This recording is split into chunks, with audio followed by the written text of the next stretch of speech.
And joining us now, Jacob Olidort, Director of American Security at the America First Policy Institute. We greatly appreciate you joining us. As we keep mentioning, what a historic moment.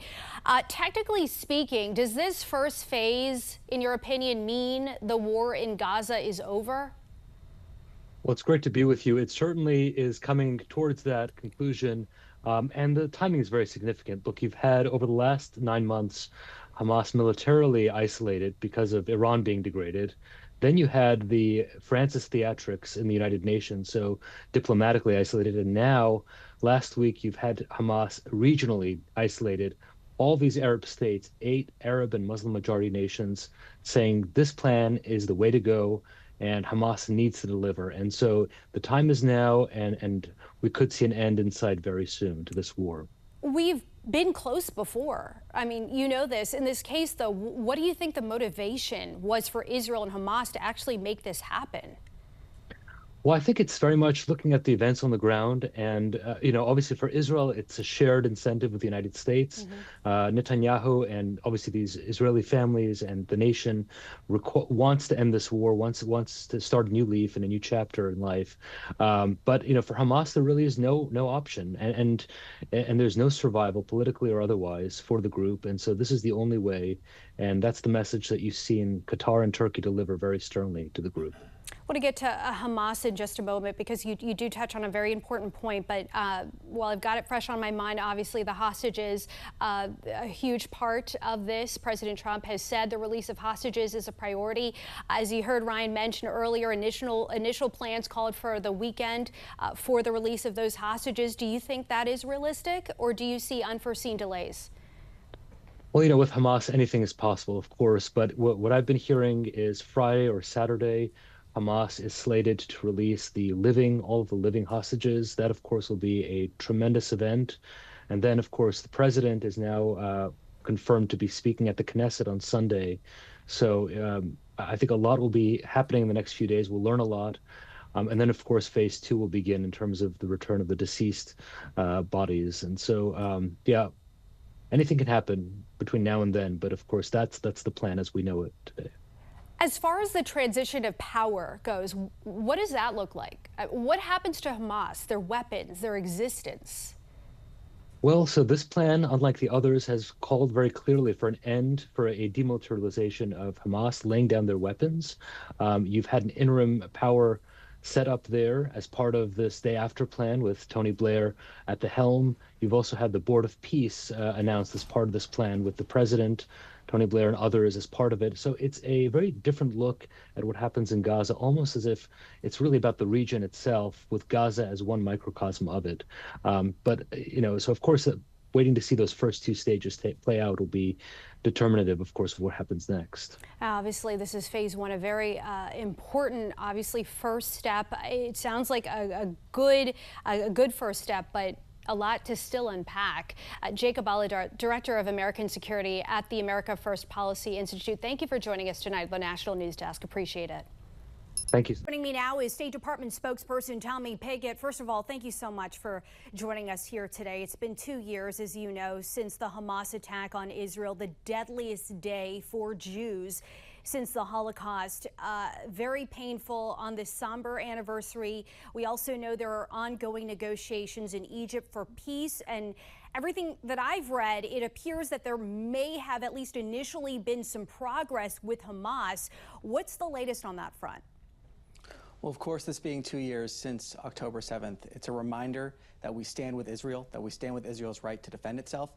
And as President Trump often says, we need to remember October 7th. We need to see the hostages released, and we have been working towards that. It's a reminder and a reaffirmation of our commitment to do that. And then through this process, hopefully getting the hostages released, ending this dark chapter in history, but then also hopefully laying those foundations for peace and prosperity throughout the entire region. As President Trump said in the Oval Office just a few hours ago, talking about the fact that in some way or another conflict like this has been going on for hundreds of years, if not thousands of years. And we have a chance here through the support we're seeing across the Arab world, our European partners, to end this dark chapter, release the hostages, and lay those foundations for peace and prosperity to see, as President Trump said just a few months ago, a golden age stage for the Middle East. That's what we're working towards here. And, you know, as it's been stated, this is a very complex process with these ongoing negotiations. We've been here before. I've heard that, you know, we could potentially see some resolution by the end of this week, but correct me if I'm wrong. In this 20-point plan, can you also quickly clarify the proposal for governance in Gaza, specifically who would control this area?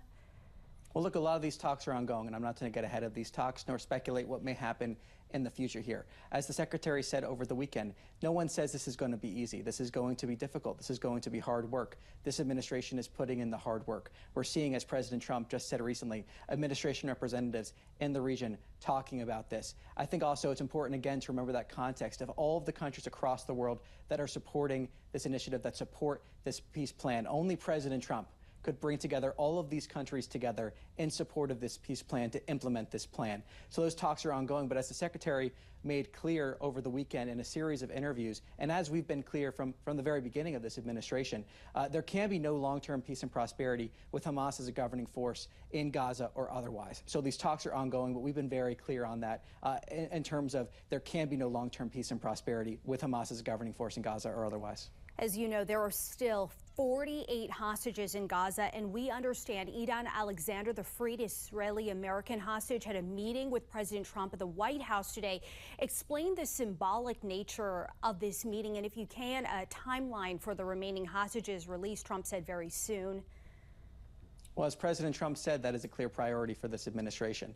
And as President Trump has said from the very beginning of this administration, bringing Americans home is a massive priority for this administration, both Idan Alexander, but Americans across the world as well. And we've seen that happen again and again and again. The highest priority of this administration, this State Department, being the safety and security of Americans at home and abroad, working for that continually. But the president reaffirming today that we need to see the hostages released immediately. He's been very clear on that. He's been working towards that. The Secretary has been very clear on that. That is a high priority here during these plans, these discussions that are ongoing currently. And in the midst of all of this, there is a government shutdown. How could that impact day-to-day diplomatic and foreign relations? And also, what message does this send internationally? Well, I think ultimately what it's showing is, of course, we're continuing here at the State Department the critical missions that we possibly can. Protecting the national security of the United States, continuing those critical missions such as passport services, consular services. So if you're overseas and you're in trouble, please contact the embassy. Please contact the local consulate. They will be able to assist you, hopefully, in those efforts. So those remain open, those critical missions. But to be honest with this, there are less people working here at the State Department now than there were during when the government was open. And that's having an effect on our foreign policy. We are seeing the fact that we're missing proactive opportunities in order to push our foreign policy forward because of the shutdown. And what that means is a lot of these issues we're seeing in the news from day in and day out are often the result of hard work happening at the State Department for many months. And we're missing a lot of those proactive opportunities because some critics of this administration voted to shut down the government. And make no mistake on this, President Trump wants the government to open. He wants the continuing resolution to pass. He does not want this government to be shut down. But critics in Congress are instead insisting on shutting down the government. Well, speaking of diplomatic relations, the Trump administration, as you know, has ramped up deadly attacks on alleged drug boats off the coast of Venezuela. Trump reportedly called off diplomatic outreach to Venezuela. The U.S. is already now in a non-international armed conflict with drug cartels. Can you shed some light on that? Is de-escalation feasible? Well, I'm not going to comment on those reports from anonymous sources. What I can say, though, is that we have a policy of stopping the flow of deadly drugs into the United States. And what I can say from the State Department's perspective is we have taken concrete steps to get that done, including designating certain cartels as foreign terrorist organizations, combating illegal immigration, making sure we have tools available to stop the flow of deadly drugs into the United States. One of the largest causes of death of Americans aged 18 to 45 are overdoses, fueled largely by fentanyl overdoses. So we are committed to stopping the flow of deadly drugs into this country, and the president has made that clear. State Department spokesperson Tommy Pigott, we know how busy you are. Thank you for making time for us here on the National News Desk. We appreciate it. Thanks for having me on.